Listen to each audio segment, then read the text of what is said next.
All right, so amino acids, specifically looking at the structure of an amino acid. Well, there are specific things to be able to identify whether something is an amino acid. And this is the structure, this is the typical thing that you are going to be able to identify on an amino acid. So the first thing is going to be that we will have a carboxylic acid group. So that's going to be here on top. Okay, so this is that COO minus group. We will see that on our amino acid. The next thing you're going to see is an alpha carbon and an alpha hydrogen.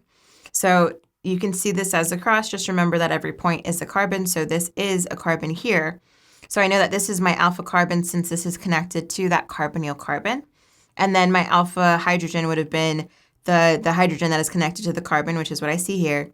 Next, we have an amino group. So an amino group that is going to be an NH3 plus group. So I know that that's going to be my amino group. And lastly, we have